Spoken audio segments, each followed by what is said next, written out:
Hello, I'm Dr. Victor Chen, and today's sharing is a brief on exosomes.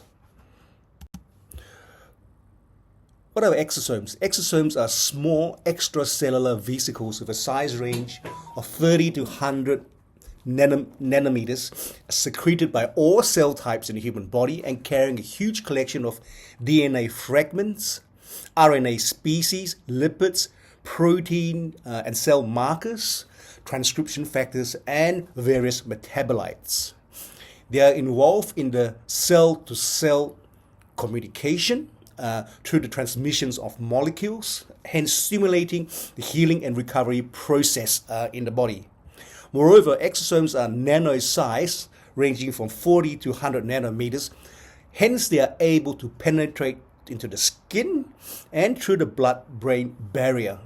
They are believed to have much stronger regenerative power due to the numerous growth factors. Here you go.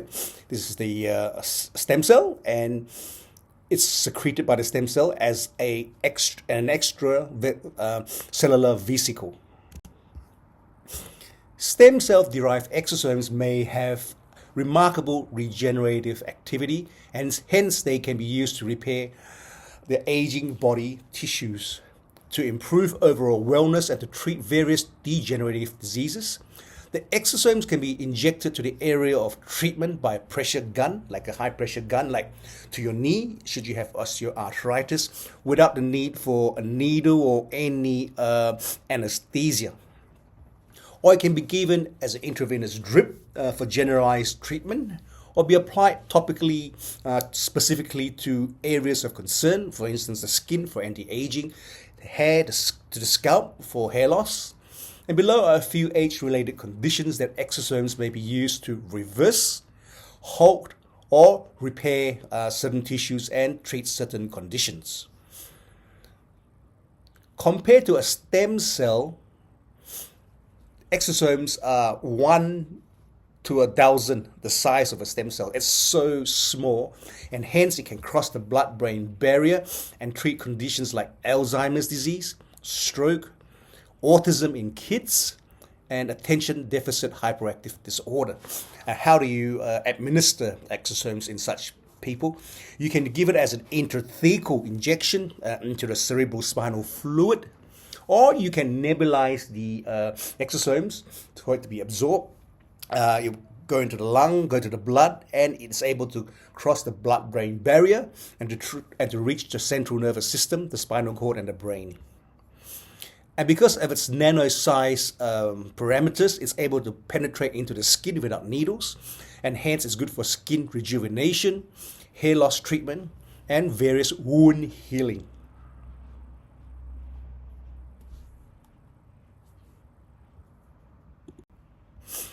Who's it suitable for?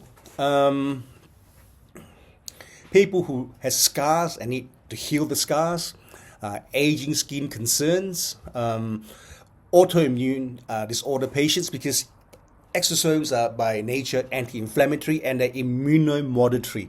They modulate the immune system, so it doesn't go haywire. It balances it. For people with orthopedic concerns, musculoskeletal injuries, tendinitis, degenerative issues with the body, people with sports injuries, right, like tennis elbow, golf elbow, neurological conditions, potential benefits for neurodegenerative disease patients, and for cosmetic enthusiasts and those who are scared of pain, scared of needles. It's non-invasive as it can penetrate into the skin quite easily, and hence it has very good it's a non-invasive skincare and an anti-aging skincare solution. And for hair and scalp conditions, those who are balding. The function of exosomes.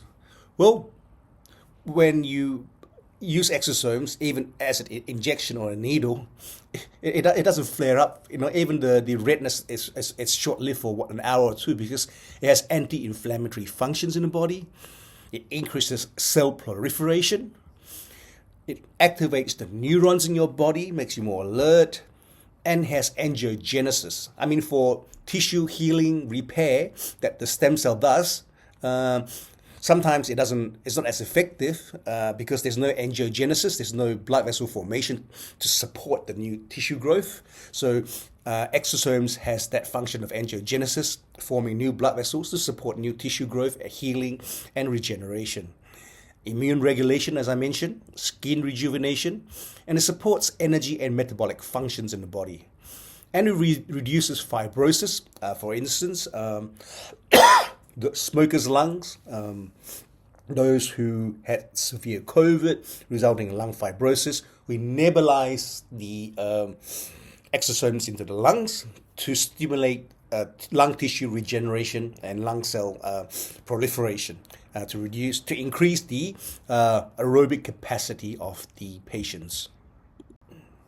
Functions of stem cells and exosomes, they overlap and are complementary. The primary function of stem cells is tissue repair and regeneration.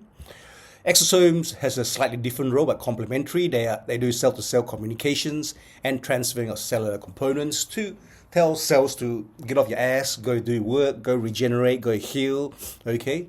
And they contain 3 times more growth factors than stem cells, thereby has a different role.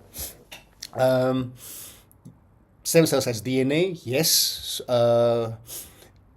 Exosomes has messenger RNA, microRNA, cytokines, transcription factors, growth factors, and certain metabolites. Complementary, yes. Exosomes maintain stem cell functionality. I mean, sometimes our adult stem cells are dormant, and a boost of exosomes will tell them to, hey, get off your ass, go and heal, go and do this, go and do that. That organ is damaged. Why don't you do something about it? And even if you have an exogenous or an external source of stem cells, sometimes they are lost. They do not know where to go. The exosomes is like the GPS. We just say, hey, go fix that organ, go and fix that cell, go and fix here, fix there. So it's like a GPS for the stem cells, pulling the strings together. It provides cues to stem cells to proper balance between differentiation and renewal.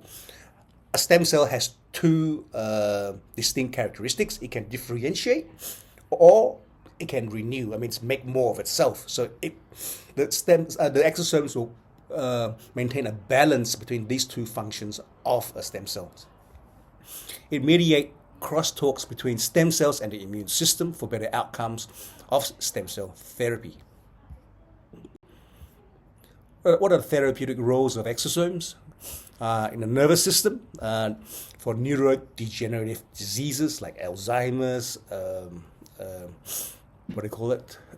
dementia.